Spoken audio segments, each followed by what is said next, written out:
la transmitimos, pero nunca nos preguntamos el grado de validez de la misma. Nunca hacemos el por qué, el quién, cómo y el dónde. ¿Sí?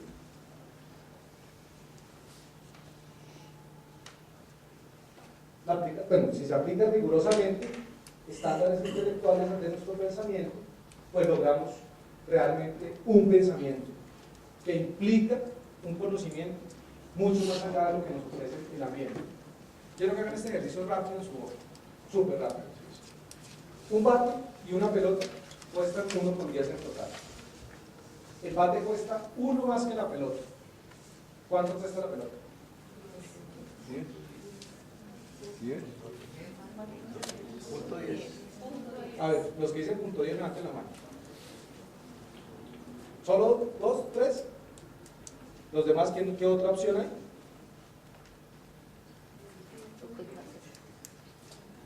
¿Nadie más? Punto 10, ¿qué más punto 10?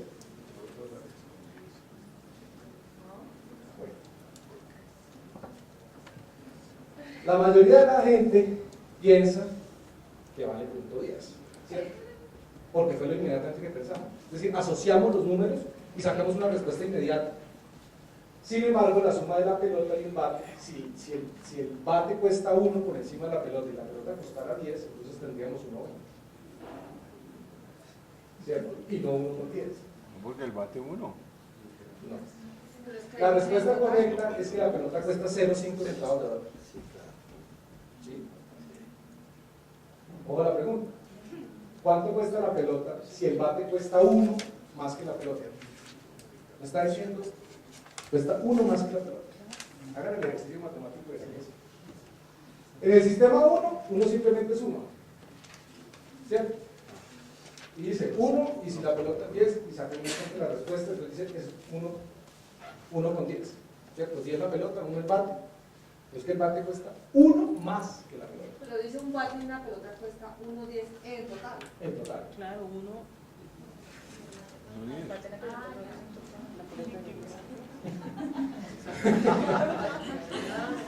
¿Sí? Hagan el ejercicio, háganlo.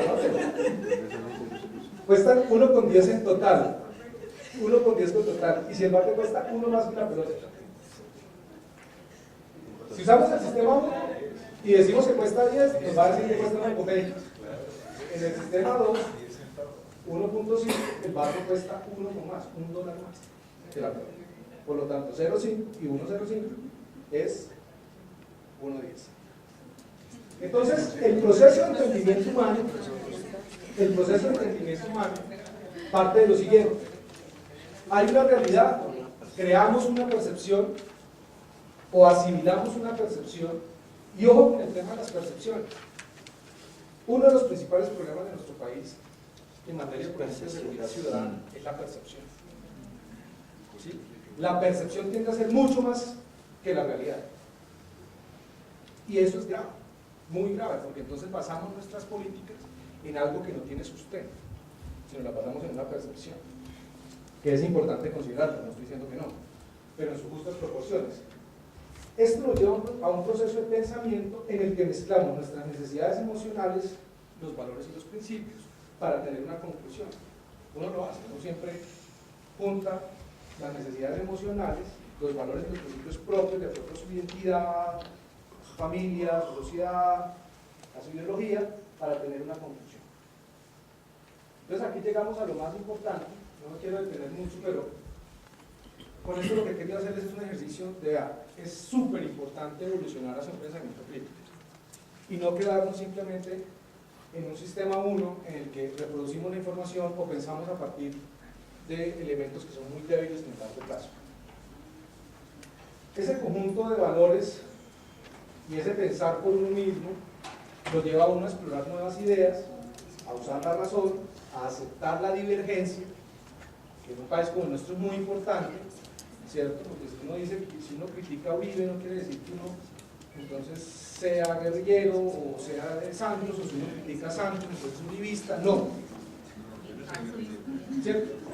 Uno tiene que tener la capacidad de poder criticar y pensar por uno mismo sin que eso implique nada, simplemente está siendo crítico. Eso es propio del ser humano, eso no es ajeno al ser humano.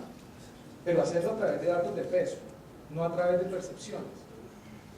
Porque cuando uno lo hace a través de percepciones no está generando conocimiento, está generando cualquier otra cosa menos conocimiento, e induce al error, sobre todo en política y en comunicación.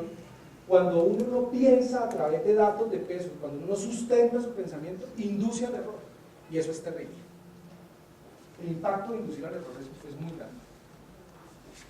Se logran mejores resultados en la medida en que uno sí utiliza el pensamiento crítico y se basa y se sustenta en datos que tengan un referente.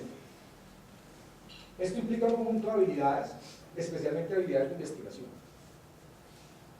Lo que involucra a su vez habilidades de evaluación, de defensa, es decir, cómo defiendo yo mis argumentos, porque cuando uno ya empieza a pensar en cómo defender sus argumentos, pues tiene que tener los sustentos para hacerlo. Las interpretaciones, saber ponderar las interpretaciones, hacer un análisis y autorregularse. Tal vez yo creo que uno de los principales problemas con el respeto de todos ustedes que son comunicadores, yo soy abogado, yo soy comunicador, he estudiado temas de comunicación social, pero no soy comunicador. Creo que uno de los principales problemas en este país es la autorregulación. Aquí hablamos horas y horas y criticamos lo divino y lo humano. Y yo lo veo en Twitter, lo veo en Facebook, lo veo en los comentarios del Tiempo, del Espectador, de Semana, de quien todo. Aquí hay gente, comunicadores y editorialistas y columnistas que opinan de lo divino y de lo humano, pero tienen una capacidad para opinar de todo, pero no se autorregulan.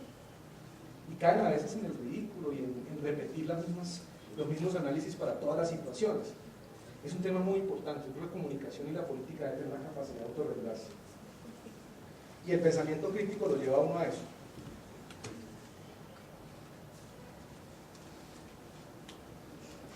Entonces, ¿qué no es pensamiento crítico? Es la intención de encontrar una falla y simplemente ser negativo. Entonces, simplemente estar mirando algo de información y criticar negativamente todo es malo, no. Si bien el proceso implica mirar los aspectos negativos, también implica resaltar los aspectos positivos. Generar la intención de que la gente tiene que pensar igual que uno, porque si no piensa igual que uno, entonces él está equivocado.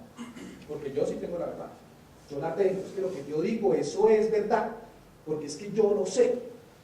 Y si usted piensa distinto, usted está mal. Eso es lo que, al transmitir un mensaje de esa calidad, en la política y en la comunicación, nos lleva a abrir grandes brechas en la comunicación, rompe el canal de comunicación y genera desde luego muchos problemas. ¿Sí? Problemas ideológicos, problemas en la construcción del consenso político, la intención de amenazar a la gente, aunque ustedes no lo crean ahí. Ustedes colocan el tema de Julio Sánchez, nosotros lo vivimos. ¿Y ustedes saben cómo nosotros mitigamos el tema de Julio Sánchez? ¿Saben cómo lo hicimos? Aportamos $1 millón a la campaña de los soldados. Y a partir de ahí no volvieron a hablar del Parlamento. ¿No volvieron a qué? Hablar del Parlamento. Después de eso no lo volvieron a hacer. Les aportamos y les mandamos una carta diciendo que les aportábamos $1 millón a la campaña de los soldados. Y después de eso nunca más volvieron a hacer Parlamento. Después de que se empezó a hablar del tema del paro, empezaron la gente empezó a hablar de Julio Sánchez y el impacto que estaba teniendo Pacífico y contra él. Y calmados, tranquilos. Hace 3 días El pensamiento crítico no es una creencia. Ojo con eso. A veces la gente también quiere adoptar posiciones demasiado radicales frente al pensamiento.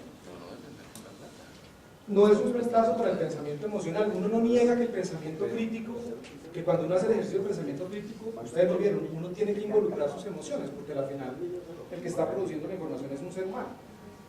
Y cuando uno comunica, pues uno tiene que buscar la respuesta emocional. Y uno no busca la respuesta emocional sin involucrar sus emociones. Hay que hacerlo, pero hay que hacerlo ponderadamente. Automáticamente apoyo del pensamiento científico, es decir, tenemos que estar sustentados en lo que hablamos. Y siempre los argumentos son realmente mucho más persuasivos. Entonces, para convertirse en un pensador crítico, ¿qué hay que hacer? Estas son unas recomendaciones globales. Esta presentación es con base en muchos artículos sobre pensamiento crítico. No es algo que lo haya construido yo simplemente como porque crea que eso es, sino esto es parte de un referente, un estudio académico muy riguroso. Hay que adoptar una actitud de un pensador crítico. Hay que reconocer y evitar los obstáculos del pensamiento. identificar y caracterizar los argumentos, evaluar las fuentes de información y evaluar los argumentos. Entonces, eso implica adoptar una serie de actitudes frente a actitudes tradicionales, ¿sí? El que es crédulo, dogmático, ve todo en blanco y negro, entonces, sí, eso es así porque yo lo digo y porque así ha sido siempre. El que es conformista, el que no es curioso respecto a la información, sino que si le llega de una fuente, entonces eso es porque eso es lo que me contaron allá, pero no averigua más allá. Y ustedes lo ven, ustedes critican a Julio Sánchez y me parecía muy bien. Y si alguien llama y dice que un alcalde es corrupto, que un funcionario público es corrupto, Félix de Bedú, básicamente era el juez, el fiscal, juez y verdugo del tipo que llamaba por teléfono. Y no lo dejaban ni defenderse. Era una cosa bárbara. Yo les cuento, yo cuando estaba en esa campaña en el proyecto de preparación, yo escribí una columna sobre Julio Sánchez Cristo. Y a mí me llamaron de la W a decirme que ellos querían que yo hablara sobre el tema electoral, pero que no, ellos no iban a permitir que yo me refiriera nada más. Que ellos querían que yo debatiera con Castro en vivo sobre el tema de por qué las elecciones eran, porque además yo les daba un argumento de por qué las elecciones, y el Consejo de Estado lo dijo, además eso no, digamos, el peso legal era evidente, por qué las elecciones eran válidas. Yo les dije, si yo no puedo hablar de palanca andino, pues porque no tengo que hablar. Ah, no, entonces. ¿Sí? Es decir, ellos imponían la agenda e imponían el tema. Y lo amenazaban, ¿no? Usted no puede, usted tiene que hablar de lo que nosotros le decimos. Este es el grado tan complejo del manejo mediático de la emisora que genera más audiencia en la mañana. Pero usted debió meterse ahí y decir que sí. No, lo cortan a uno. ¿Usted no se da cuenta? Ellos cortan a la Si gente. lo cortan ellos, Pero No, y hay gente a la que ellos están, y cuando los cortan, ellos empiezan a atacar a la gente. Les cortan la no se cae la llamada, pero y empiezan a dejemos las preguntitas al final para poder avanzar rápido, porque yo sé que ustedes están cansados y la idea es que terminemos pues a tiempo. Para contrarrestar esa tendencia, que es una tendencia muy común en la política y en la comunicación política, hay que tener una mente abierta, hay que ser escépticos, hay que tener humildad intelectual, ¿sí? hay que saber hasta dónde realmente uno sabe de algo y no querer opinar de todo. Hay que tener una humildad intelectual, hay que tener libertad de pensamiento y hay que estar realmente muy motivados para hacerlo. Estas ya son cosas que ustedes las van a ver en pues cuando les enviamos las diapositivas, pero no me quiero detener mucho en eso. Hay unos obstáculos, las limitaciones humanas, el uso del lenguaje, la lógica defectuosa de la percepción, dificultades psicológicas y sociológicas.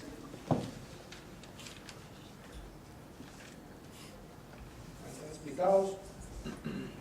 Y esto es muy importante.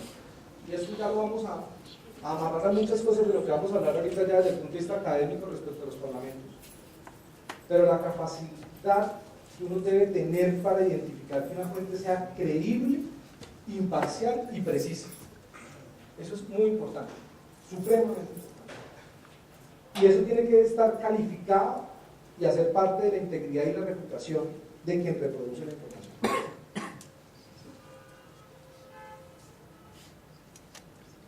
Hay que evaluar todos los argumentos, este es el resumen. Entonces, ¿qué es el pensamiento crítico? Es un proceso mediante el cual usamos nuestro conocimiento y la inteligencia para llegar con eficacia a las posiciones más razonables y justificables sobre los problemas y que se esfuerza por identificar y superar los numerosos obstáculos para el pensamiento racional. El pensamiento crítico se refiere a la utilización de habilidades cognitivas o estrategias que aumentan la probabilidad de un resultado deseable. Es muy útil, razonado y de objetivo dirigido, es lógico, analítico y objetivo también, racional y objetivo también. Entonces, quiero que me cuenten, Mariluz, cuéntame, ¿cuál crees tú es el principal problema de la democracia? A ver, lo que hicimos a la carrera, ¿no? No, yo sé que... Ay, se me perdió. No, a mí me parece que hay una parte, siempre he mirado la parte del clientelismo como una enfermedad bastante grave de la cual se desprende todo el resto.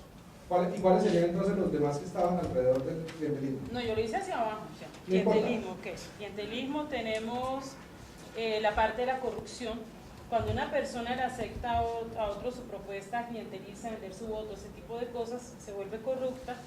La misma corrupción genera que haya un desgaste, un desfase en lo económico, que genera una pobreza muy grande, y con esa pobreza pues se genera todo lo que estamos viendo ahora, ¿no? Pero lo parto de la falta de concientización. ¿Alguien más? ¿Dos más para poder avanzar? ¿Dos voluntarios?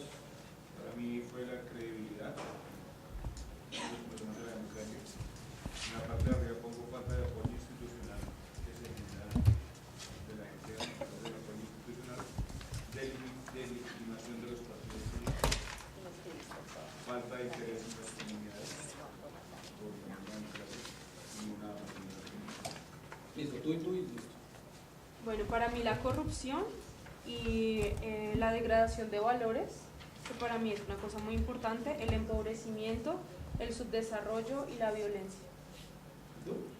También Yo corrupción. también corrupción, y hablo de dos cosas que creo que es la mala imagen que genera el desinterés.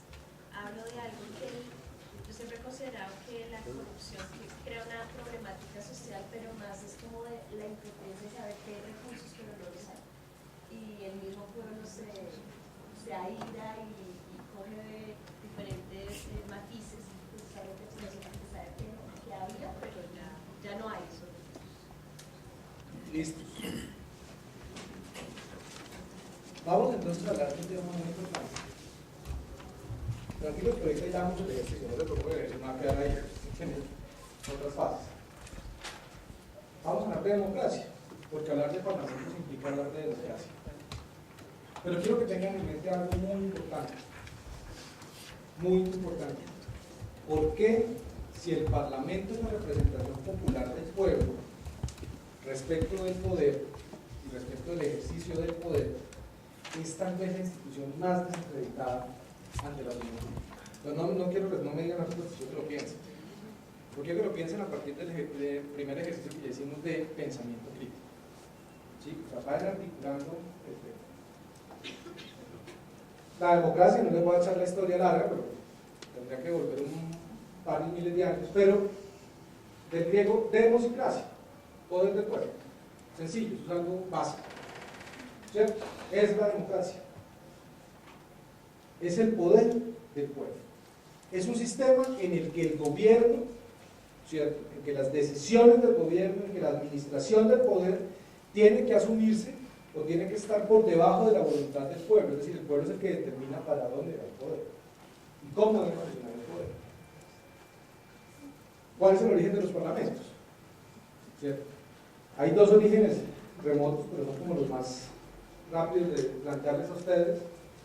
La palabra parlar, miren el francés, parler, que significa hablar. Por lo tanto, ¿qué tienen que hacer los parlamentos? ¿Cierto? Hablar. Pero desafortunadamente, sí quiero que todo esto lo vaya hilando por varias razones. Miren, nosotros hemos analizado el tema de los parlamentos, no solamente el andino, no solamente el Congreso colombiano, los congresos de la región, sino los parlamentos del Mercosur, centroamericano, latinoamericano, etcétera, etcétera, etcétera. Y muchas veces la gente tiene una percepción equivocada de lo que tienen que hacer los parlamentos. Entonces creen que el parlamentario tiene que construir la carretera. Y el tema es que hay parlamentarios que prometen que van a construir la carretera. ¿Cierto? Es un problema en doble vía. Pero hay que ir identificando por qué se crean los parlamentos, cuál es el rol de los parlamentos y por qué funcionan de determinada forma. Entonces, en el siglo XIII, después de Cristo en Inglaterra, el rey Eduardo I, con el fin de poner en marcha la Carta Magna, creó el Parlamento, de alguna forma para legitimar sus acciones en determinadas regiones. ¿Sí? Es decir, yo permito que el pueblo, al momento de yo ir a cobrar tributos, legitime esa acción que yo voy a hacer de cobrar tributos.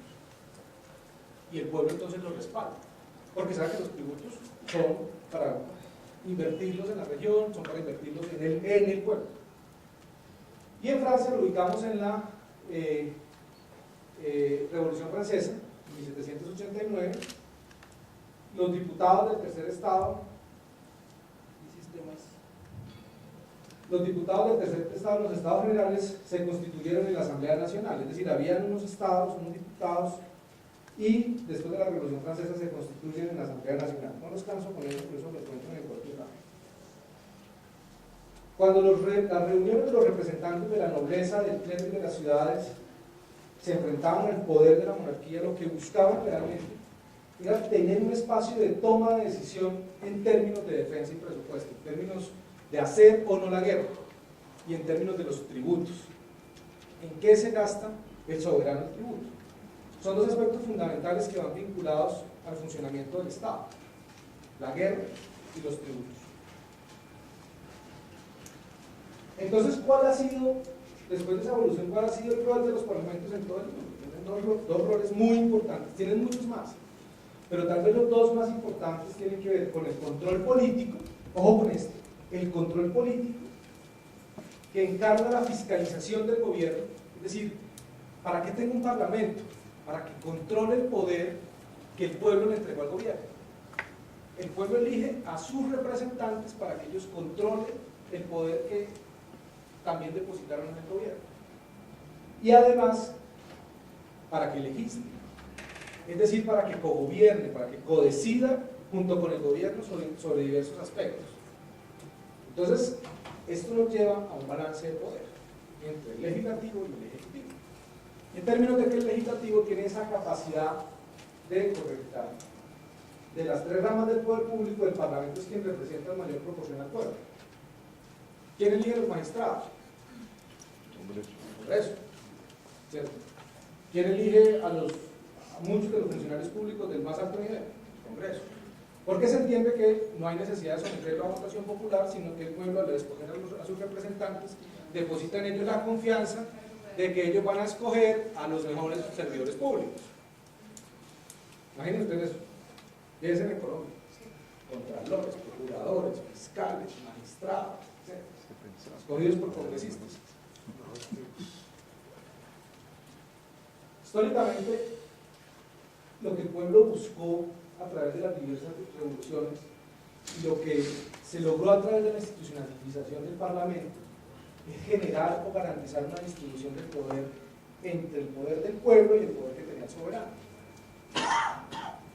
con el fin de pasar esa soberanía que residía en el rey y en el monarca, pasarla al pueblo, es decir, que la soberanía residiera en el pueblo. Entonces, esa soberanía se comprende como aquella facultad que posee cada estado de ejercer el poder sobre su sistema de gobierno, su territorio y su población. Entonces, ustedes encuentran términos como soberanía nacional, soberanía popular, soberanía externa, soberanía interna.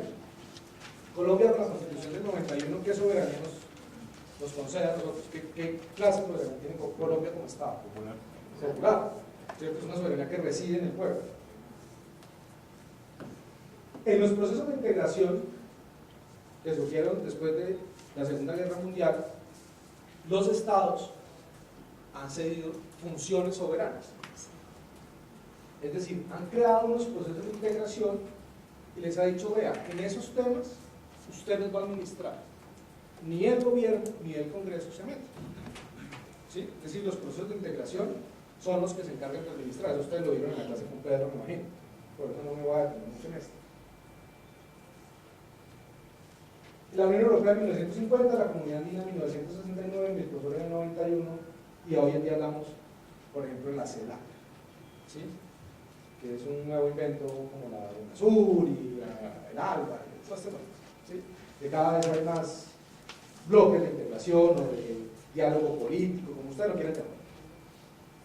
Pero en los procesos de integración, y ahí nos falta Centroamérica, en los procesos de integración es lógico que si los estados entregan funciones soberanas a un organismo supranacional, alguien tiene que controlarlos.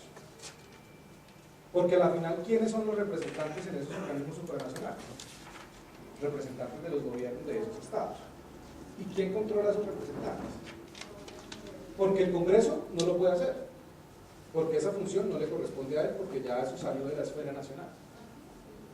Entonces se crean parlamentos de integración. Y ahí viene la importancia de los parlamentos de integración, que eso es algo que tal vez no se transmite adecuadamente. Y es el por qué tenemos que tener un parlamento andino. Porque es que la comunidad andina en Colombia le entregó atribuciones soberanas a la CAN, y la CAN tiene la capacidad, por ejemplo, de regularnos todo el tema de propiedad intelectual. ¿sí? Entonces, aquí el Congreso no lo va a hacer, porque hay una norma comunitaria que está por encima de la norma nacional. ¿Y a quién le corresponde hacer el control político a ese tema? Al Parlamento andino. ¿El Congreso colombiano lo hace? No. ¿Lo puede hacer? Tampoco. Entonces, ahí es donde ustedes empiezan a identificar la importancia. Lo que pasa es que en el proceso de comunicación que ha existido, es muy fácil caer en la trampa de desacreditar a los parlamentos simplemente por decir que es burocracia, que es un órgano más, que eso no sirve para nada, etcétera, etcétera. Entonces, en los procesos de integración encontramos, en América Latina encontramos dos modelos. El europeo va súper evolucionado, avanzado, como ustedes lo quieran, no es el caso. Pero en el caso de América Latina hay dos modelos. Uno que es el de la supranacionalidad y otro que es el eminentemente intergubernamental. La CAN es una mezcla de los dos, el Mercosur tiene supranacionalidad y la CELAC es una mezcla de los dos. Sin embargo, en la CAN hay un mayor reconocimiento de derechos, eso sí hay que decirlo. La CAN es tal vez el proceso que más derechos reconoce. Pero específicamente en la CAN,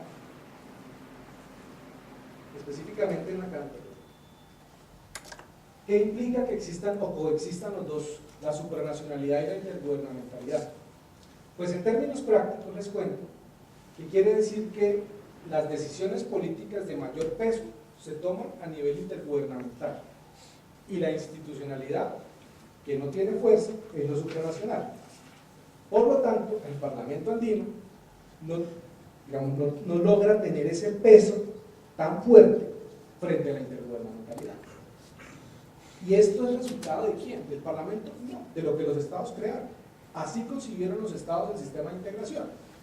Y le dieron al Parlamento unos roles para que, como Parlamento, hiciera control político. Que es que el Parlamento andino no colegisla. Es que aquí nadie legisla a nivel supranacional, aquí legislan a nivel intergubernamental. Por lo tanto, mal haría el Parlamento en legislar a nivel intergubernamental, no lo puede hacer. Eso nos lleva a analizar, por ejemplo, la historia de algunos parlamentos. El Parlamento Europeo surgió en el 52, eran representantes de los Estados miembros y toda su evolución nos ha llevado a lo que hoy tenemos como Parlamento Europeo. Un parlamento es la institución política más fuerte en el sistema internacional. Lo único que está por encima, equiparando institucional y políticamente en el sistema internacional, es el Consejo de Seguridad de Naciones Unidas. De resto, en términos de la capacidad que tienen de tomar decisiones, de impactar en la vida del mundo entero, es el Parlamento Europeo. Las decisiones del Parlamento Europeo tienen un peso más trascendental que cualquier otro foro político a nivel mundial. Y ellos tienen, por un lado, el control político, que fue con lo que ganaron el reconocimiento. Ojo con esto, es que el Parlamento Europeo vetó a los comisarios. Y en medio del susto, porque por el veto les tocó renunciar y todo, le concedieron al Parlamento Europeo la facultad de poder decidir. Pero eso fue una pelea que eso nos lleva más de 20 años, 20 o 30 años. Eso no fue un día para otro. Eso responde a unas dinámicas políticas propias de Europa. Hoy en día ellos tienen codecisión, es decir, ellos junto con los órganos ejecutivos deciden sobre los diversos temas. Pues que el tamaño de la rueda de las bicicletas debe ser de tal diámetro, tiene que pasar por el Parlamento Europeo. Y el Parlamento Europeo a su vez hace ejercicio de propuestas normativas. Nuestro Parlamento andino, el doctor Héctor Elí, que estaba como hablando de él ahorita, con la canciller haciéndole control político, es un órgano deliberante. Entonces, volvemos al comienzo, por ahí. ¿Qué hace el Parlamento? Deliberar. ¿Qué es lo que tiene que hacer el Parlamento? Pues sí, es que esa es su función. Para eso son los parlamentos, para deliberar. Pero es el órgano de control político de la comunidad andina. Su principal función es hacerle control político a la comunidad andina. Es el representante de los pueblos de la subregión, lógico. Parte de su esencia como parlamento es representar a los pueblos. Tiene control legislativo, tiene control político. No tiene codecisión, pero sí tiene iniciativa legislativa. Es decir, el Parlamento andino puede proponer normas comunitarias. Tiene la capacidad de hacerlo. Y ahí radica su importancia. Y radica que muchas veces el desconocimiento diga que el Parlamento andino no sirve para nada, sirve para mucho. Tiene muchos espacios. Igual es el Parlamento del Mercosur, creado mucho más recientemente que el Parlamento andino. El centroamericano tiene iniciativa legislativa, el latinoamericano es un foro parlamentario, no es un parlamento en un proceso de integración. Entonces, en este orden de ideas, el pueblo, que es el que ostenta la soberanía, mediante la ratificación de los diversos tratados realizados por los congresos, aprobó ceder atribuciones soberanas, ¿cierto? Tiene que tener una forma de controlar ese poder que entregó. ¿Cómo lo controla? A partir de los procesos de integración, de los parlamentos de integración. ¿Son importantes los parlamentos de integración? Díganme ustedes. Supremamente importantes.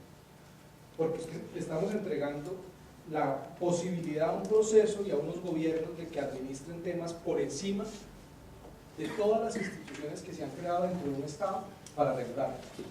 Es decir, la canciller María Ángela Holguín se reúne con los cancilleres de la región y pueden aprobar una norma que no tiene que pasar por el Congreso, pero que impacta en la vida de cada uno de nosotros.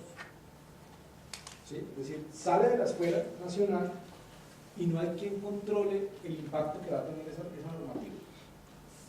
Entonces, normalmente la cancia uno simplemente la mira en términos comerciales, pero ustedes, por ejemplo, si en un tema de propiedad intelectual les violan sus derechos, ustedes pueden acudir al Tribunal de Justicia de la Comunidad Andina, gratuitamente, de una forma ágil y expedita. Es un tribunal supremamente expedito.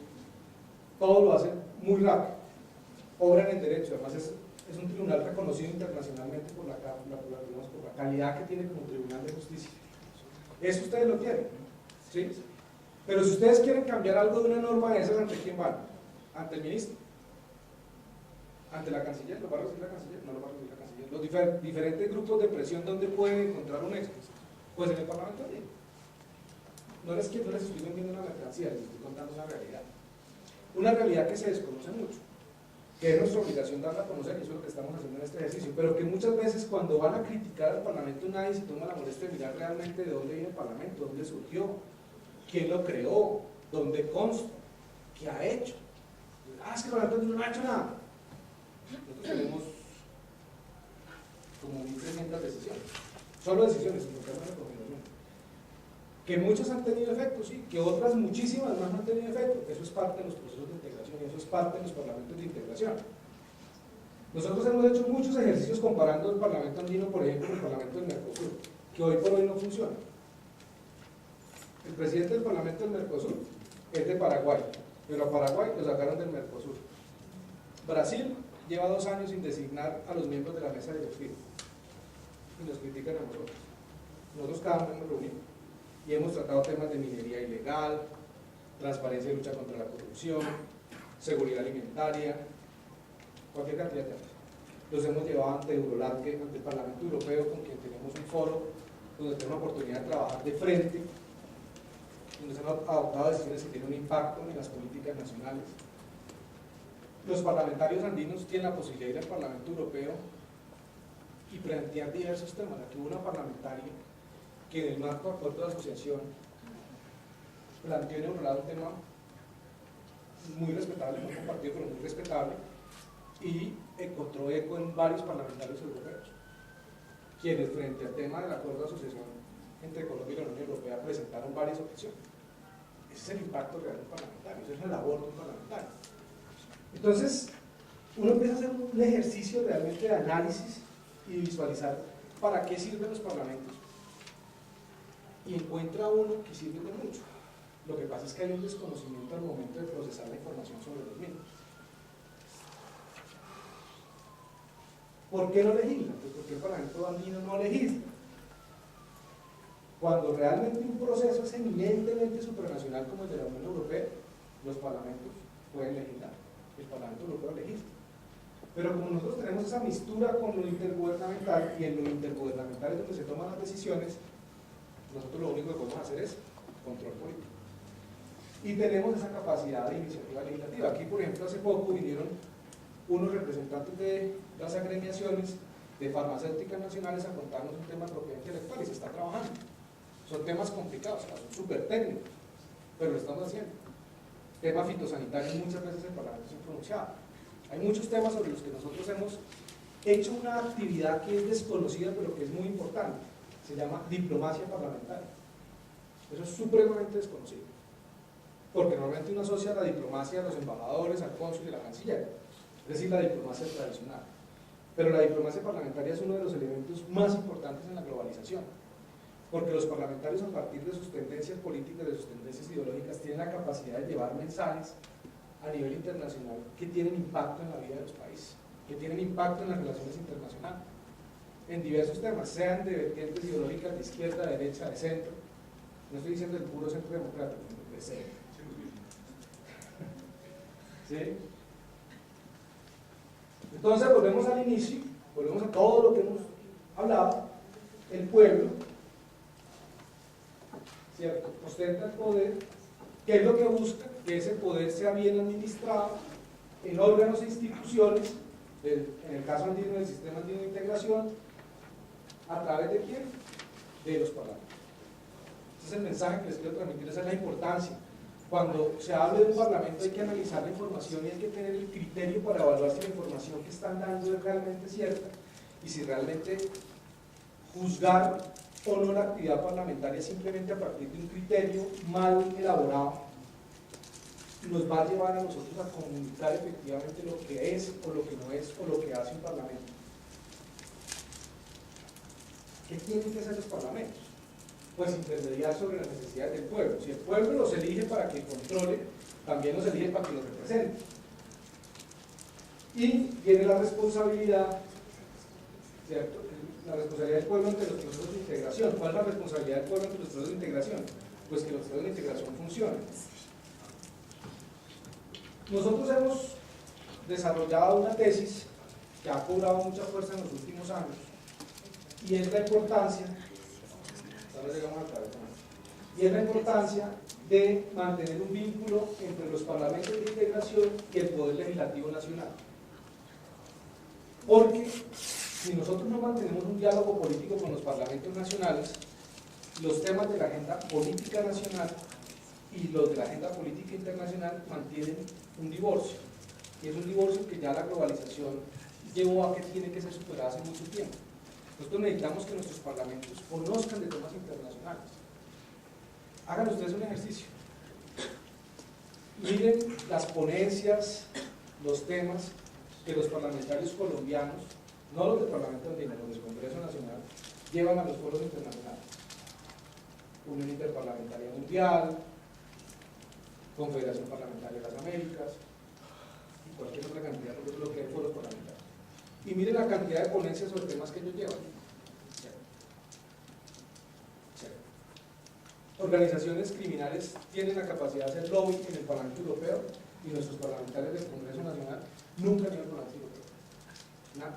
Van, efectivamente van, conocen Bruselas, es muy bonito, pero uno no ve una fuerza en el debate y en el posicionamiento de temas como ese, por ejemplo. ¿Sí? Mientras que ciertos grupos sí lo hacen. Entonces, hay una gran carencia y creemos que una forma de superar esa carencia es estrechando la relación entre los parlamentos de integración y los poderes legislativos. Les voy a pasar una segunda hojita, antes de pasar a las preguntas, en la que quiero que respondan frente a la primera pregunta. Les voy a pasar las dos hojas de una vez para que hagamos el ejercicio de una vez, los dos ejercicios. En la primera que les voy a pasar, quiero que respondan cómo solucionarían ustedes o cuál es la solución que ustedes le dan a ese problema. En cada cuadro ustedes tienen un problema, ¿cuál sería la solución? Y en la tercera hoja, ¿qué harían ustedes para comunicar? Para comunicar con dos, fíjense con dos. ¿Qué harían ustedes para comunicar? En la primera quiero que resuelvan la problemática que plantearon. Y en la segunda, ¿qué harían ustedes para comunicar el rol entre los parlamentos y la solución a los problemas democráticos? ¿Sí? O sea, hay un vínculo entre lo que ustedes están planteando una problemática democrática, ¿cierto? Ustedes van a pensar en una solución X, Y o Z, la que ustedes consideren a esa problemática. Que poner presos a los corruptos, bueno, esa es su solución, ¿sí? Pero en la tercera hoja quiero que lo visualicen desde la institución parlamentaria, desde los parlamentos de integración. ¿Cómo los parlamentos de integración pueden contribuir a solucionar esas problemáticas? ¿Cierto? Desde el punto de vista de las soluciones que ustedes están dando. ¿Sí? En eso, 10 minutitos.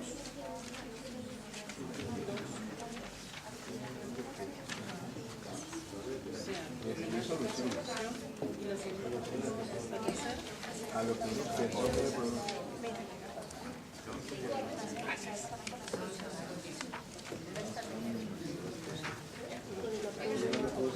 Transmitir información sobre el tema del rol de los parlamentos, la importancia de los parlamentos, aún en las principales necesidades que tiene la democracia, porque a la final los parlamentos son eso, una institución democrática.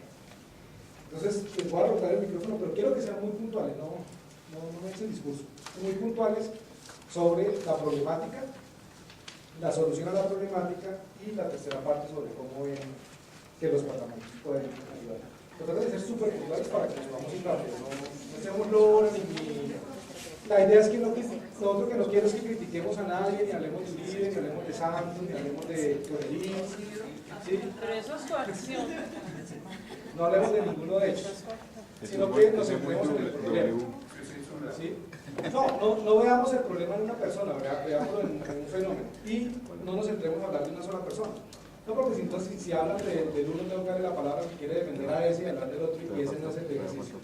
El ejercicio es que hablemos de un fenómeno, hagamos un ejercicio crítico de un fenómeno con una respuesta y de una institución que puede contribuir a dar respuestas al fenómeno, y eso nos ayuda en últimas a visualizar las estrategias de comunicación que se pueden utilizar. Esto ustedes lo pueden utilizar en cualquier institución.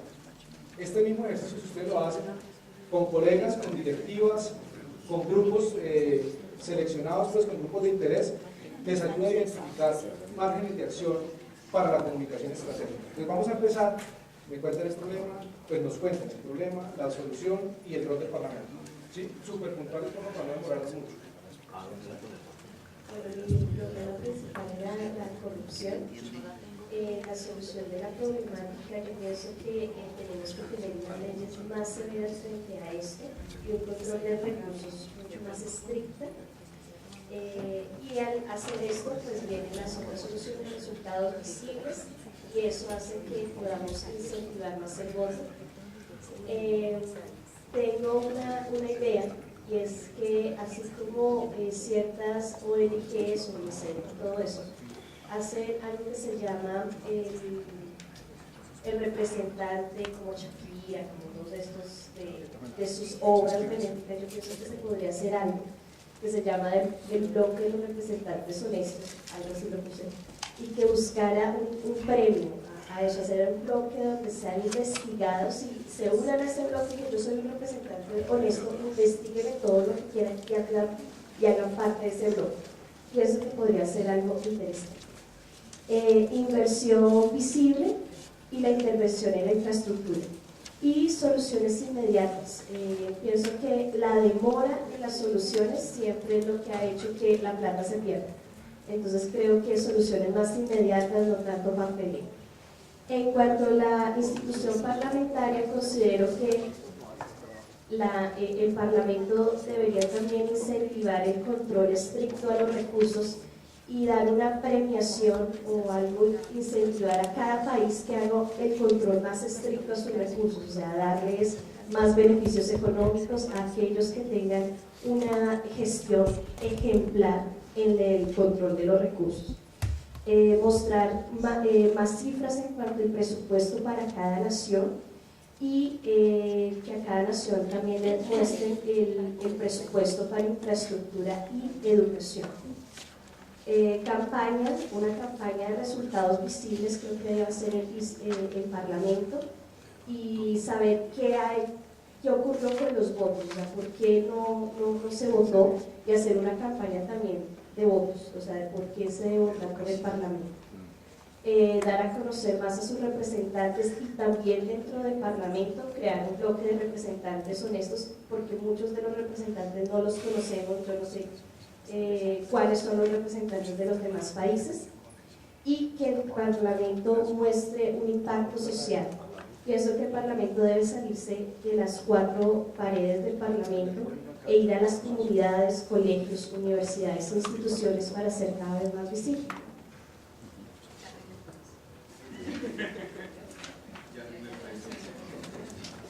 Bueno, yo como punto fundamental de la problemática de la desigualdad social, esto causa extensas zonas de la población sin acceso a los derechos, salud, educación y demás. Eso crea grandes grupos de población marginados, eso hace que sea más fácil ser corruptos, que haya mayor corrupción en los gobiernos, que la tiranía de la democracia sea, o el estado de opinión sea más factible.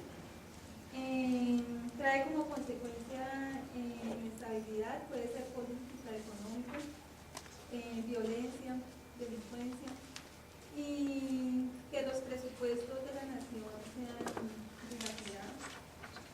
Dentro de solucionar la problemática de la desigualdad social, mayor inversión en la educación, creo que eso sería el eje fundamental. Mejorar la distribución del ingreso y la riqueza de un país. Aumentar la transparencia de las instituciones a través también de la educación y de la alfabetización democrática, y también mayor inversión en la política social.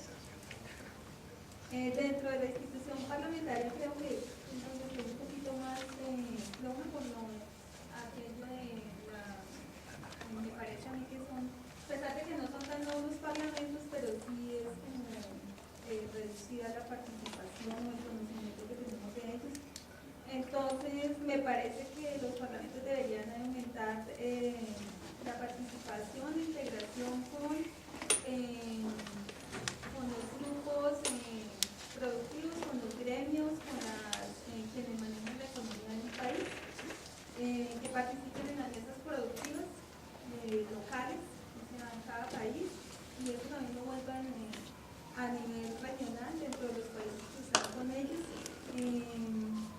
que sean autocríticos de las políticas sectoriales locales y de las políticas sectoriales a nivel de la región, que busquen mejor la integración desde los supranacionales, que le llaman más garra, porque el control político es aquí como las veedurías, terminamos en eso, control del control del control, y realmente no es efectivo. Y que haya un mayor acercamiento con quienes los conozcan de piel a piel.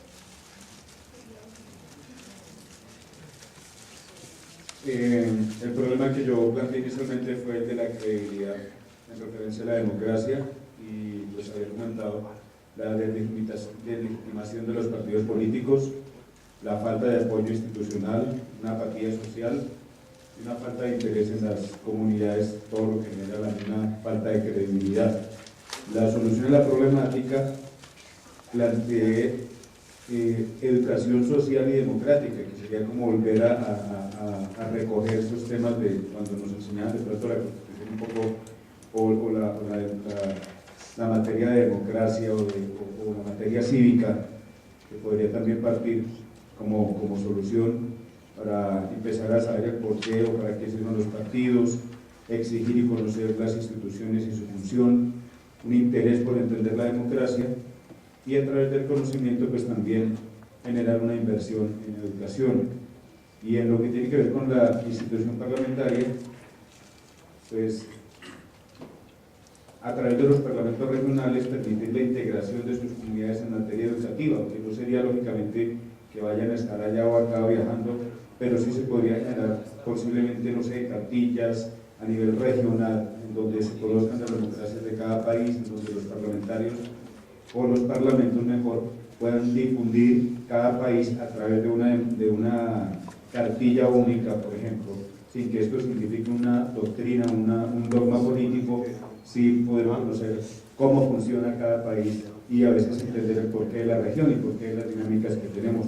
Fomentar no solo en la población, sino en los mismos legisladores el conocimiento regional, uno pueda también entender, o que Héctor Eli Rojas pueda saber cómo funciona el Ecuador o Chile o el otro país, Perú, para que puedan entenderse más las dinámicas. Y esto pues sería dirigido a todos los estratos, a todos los grupos sociales de los diferentes países a través de estrategias comunicativas y para que se puedan difundir y conocer primero su casa, ¿sí? Y así mismo entender ya el porqué de la dinámica de los demás países y de la misma región. Bueno, yo repito la cuestión de la corrupción y lo uno a la idea de la falta de credibilidad que va generando la corrupción en el país por medio de los dirigentes políticos.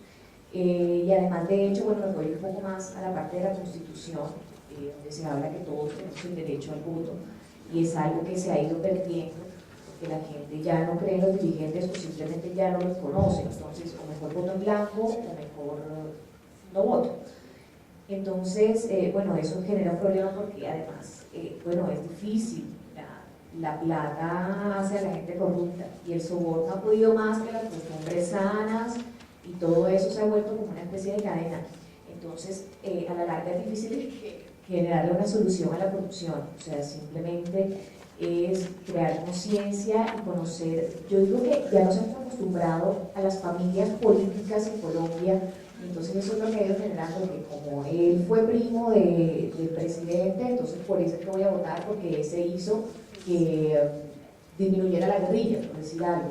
Entonces nos vamos engañando, creando una cadena de que por él es que, por el pasado es que yo voy a votar. Posible solución. La verdad, pues es difícil porque el dinero corrompe. Es difícil no generar una solución a la corrupción en este país, cuando ya estamos acostumbrados a vivir con ella.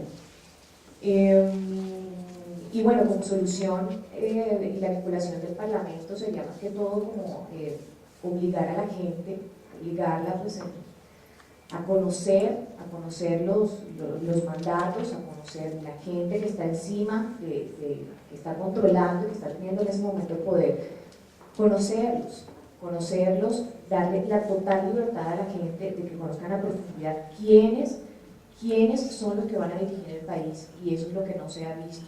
O sea, siempre hay un detrás, yo le digo un detrás de cámara de la persona que está ahí, que no se ha dado la oportunidad de conocer. No sé en qué parte, bueno, el Parlamento debería ejercer control político en esa parte, que bueno, es su función, y bueno, la idea es también conocer la realidad de quiénes son los que nos van a gobernar.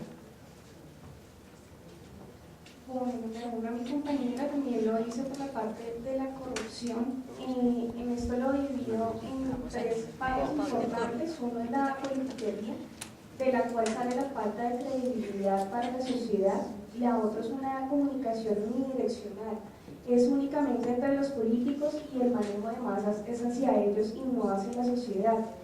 Como no hace la sociedad, pues la ganancia es directamente del político y se vuelve netamente económico, por lo cual la sociedad pues no tiene mucho que avalar ahí, sino únicamente la economía del político.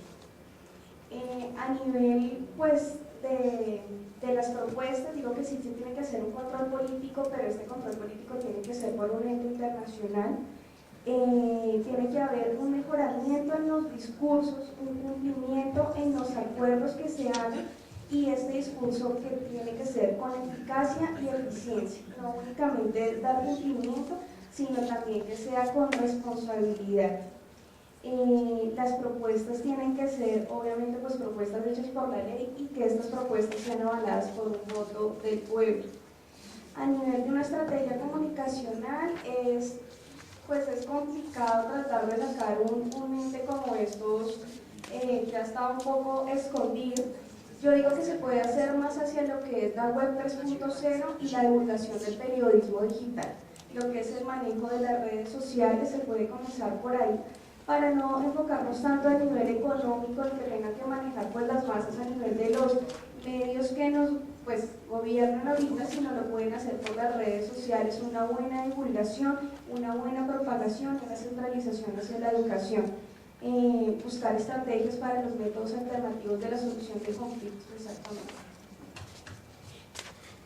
sigo con el mismo tema de mis compañeras anteriores, tomé el tema principal, la corrupción. Derivé de eso mismo el clientelismo, como dijo mi compañero anteriormente, los intereses personales pues, de los mismos promotores de esta corrupción, el mal manejo de los recursos, falta de conciencia y poca libertad de opinión, y ausencia de líderes.